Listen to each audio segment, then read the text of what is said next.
All right, so now I need you to know that you're a big boy and girl, right? And so big boys and big girls answer questions differently. When somebody asks you what your favorite vegetable is, I would probably say broccoli.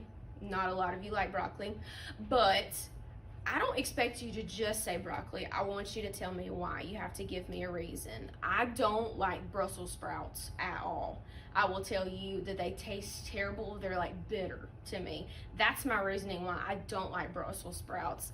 I love broccoli because it tastes really, really good and it's really soft. So me answering and me telling you that, I didn't exactly just tell you what my favorite vegetable is and what my least favorite vegetable is.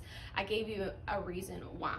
So whenever you have a question, especially in English classes, and as you get older, it will be every class, you have to give evidence and back up your answer as to why you chose that. So an easy way to help you do that is what we call the R.A.C.E strategy. So if you will get this piece of paper out and look at it, we're going to go through this really, really quickly. This is your cheat sheet and you may use this throughout the entire activity. So it would best be in your interest to have this out to make sure you know what you're doing.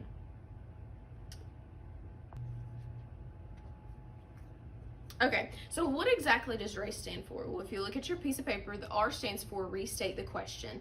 So you remember, you're not just going to answer the question and just give your answer. There's a specific way that we're doing it. So the very first part is you're going to restate the question. So you're literally going to tell the question again. You're going to say it in your own words. The second part is A. Then you're going to actually answer the question. So you're going to restate your question and then you're going to give your answer. So you're going to say, my favorite vegetable is broccoli. Well, your favorite vegetable is the R. Broccoli is your answer, so you can have your R.A. Now, I can't just tell you that my favorite vegetable is broccoli. I have to actually cite my evidence. So, in your text, whatever question and text that you're working with, you're going to cite your evidence. That's where C comes in. So, you have to pick some piece of evidence from the text to back up your answer. So, after that, then you go to E. We're almost done. You're going to explain your answer. Just because you have your answer and a piece of evidence doesn't exactly make it go together. So you have to have E to explain why you chose that piece of evidence and why you answered the way you did. If my favorite vegetable is broccoli, but I found a piece of evidence that says something about Swiss cheese being holy, that makes absolutely no sense. So you have to have your E to be able to explain your answer and your evidence and how they go together. So remember to keep this out at all times to help you. So you're going to flip to this piece of paper. This is another cheat sheet. Whenever you are citing your evidence, you're going to pop one of these onto a sentence. So you're going to say, for example, or as the author states. So this is just a cheat sheet for you when you cite your evidence, because you didn't come up with that evidence. That came from your text. So you can't steal something from somebody. So you have to use one of these to let your reader know, hey, this is not my work, but I'm going to use it. Got it? Okay, so take a look at this piece of paper. I want you to read this. So you're going to pause this video and you're going to read this really, really quickly, and then we're going to answer a question about it. So take a few minutes, pause, and read. All right, you should have read those two different passages. Now flip to the next page. This is an example. So at any time you can always look at this to see, hey, this is exactly what it should look like. So the question is, what do elephants and octopi have in common? Use evidence from both texts to support your answer. So you're literally answering the question, what in the world do elephants and octopi have in common? Well, this is their whole answer. So this whole paragraph is their answer, and they have it labeled. So they restated the question, elephants and octopi have something in common. That's their R.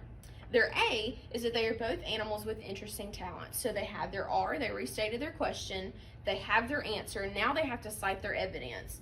But because they have two different texts, remember, if you look at the other one, there's one about elephants and one about octopi, you have to cite evidence from both of them. So if you see C1, that's citing textual evidence number 1, and then C2 is your second piece of evidence. So they cited a piece of evidence about elephants, and they cited a piece of evidence about octopi. Then how in the world they have to connect the evidence and your answer together, remember? So then they have their E, that these examples show that elephants and octopi both have unique skills in the animal world. So you have your R, your A, and your C and your E. And there's a little checkbox down here to make sure you have each one. So now that you have that done, I want you to look at this one that says picking the scent, taste and smell, what's the connection? So you're gonna read these two, you're gonna flip over, and you're gonna answer it. Just like we did, you're gonna have your R, your A, your C, and your E. If I can find my sheet. Okay, I have included this. It is a checklist for you. I work better if I plan my answers out before I write them. So I've included this. If you want to use it, you can put your R right here, your A right here, your C and your E, just so you know that you have absolutely everything down. And so I want you to pause the video. I want you to read those passages, and then you're gonna try your answer. Remember, you can always look at the examples. You can always look at the handouts to make sure you have everything you need. So take a few minutes to answer your question. All right, so hopefully by now you've completed your answer. I want you to take a second to make sure you have your R, your A, and your C and your E. And once you have that done, you're done. That's awesome. Now you have actually fully answered your question with evidence, and I promise that if you answer the majority of your questions with the R.A.C.E strategy, you will do so much better, and your teachers are going to absolutely love it, and I promise you'll make a better grade rather than just answering in one sentence. So I have included another example or another handout that you can do. This one's about service dogs. It's only one passage instead of two. So you can read this. There's a few multiple choice questions with it, and then you're going to use your R.A.C.E. And so this is just extra practice for you.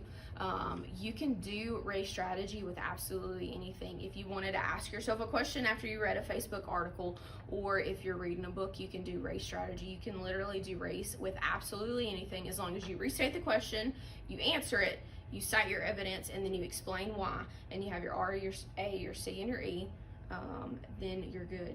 That's how you cite evidence and answer questions. So hopefully you will use these handouts and look back at them often. Hopefully this helps, and I hope that you have an awesome afternoon.